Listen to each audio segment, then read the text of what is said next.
আসসালামু আলাইকুম ভিউয়ার্স। আশা করছি সবাই ভালো আছেন। তো গত ভিডিওতে বলেছিলাম ফাস্ট পটাশ আপনারা কেন ব্যবহার করবেন। ফাস্ট পটাশ এবং কুইক পটাশ একই জিনিস, দুটো কোম্পানির। পেঁয়াজ গাছে সাধারণত চারা রোপণের 40 থেকে 50 দিন পর, অর্থাৎ কন্দ বা পেঁয়াজ গঠন শুরু হওয়ার সময় পটাশের তীব্র অভাব দেখা দেয়।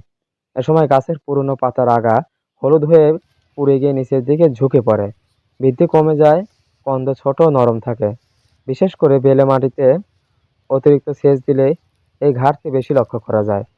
তাই আমাদের এদিকে সর্বোচ্চ 2টি সেচই দেওয়া হয়, যেহেতু বেলে বেলে মাটিও আছে আবার মোটা মাটিও আছে। তো মোটা মাটিতেও 2টি সেচ দেওয়া হয়, বেলে মাটিতে একটি দিলেও চলে, আবার কিছু কিছু সময় না দিলেও হয়। পটাশের অভাব ও লক্ষণ। রোপণের 40-50 দিনের মাথায় যখন কন্দ বড় হয় তখন পটাশের চাহিদা সর্বোচ্চ থাকে।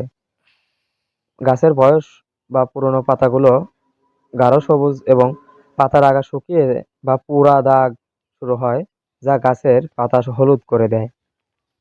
গাছ ঝিমিয়ে পড়ে, দুর্বল হয় এবং চারা অবস্থায় বৃদ্ধি কমে যায়।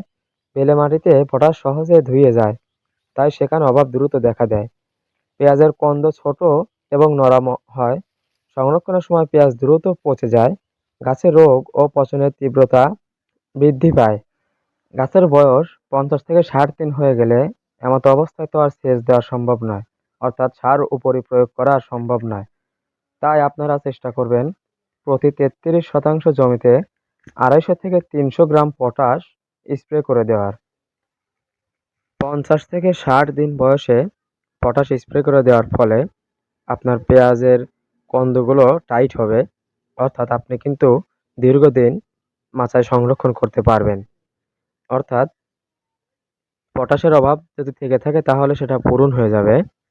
তো আপনারা চেষ্টা করবেন 33% জমিতে 4 ড্রাম পানি করে 250 থেকে 300 গ্রাম পটাশ স্প্রে করে দেওয়ার। তাহলে 100% রেজাল্ট পাবেন। ভালো থাকবেন সবাই, এবং কৃষিভিত্তিক নতুন নতুন ভিডিও পেতে এবং পেঁয়াজ চাষ সম্পর্কিত সব তথ্য জানতে আমার পাবনার কৃষি চ্যানেলটি সাবস্ক্রাইব করে পাশে থাকবেন। আসসালামু আলাইকুম।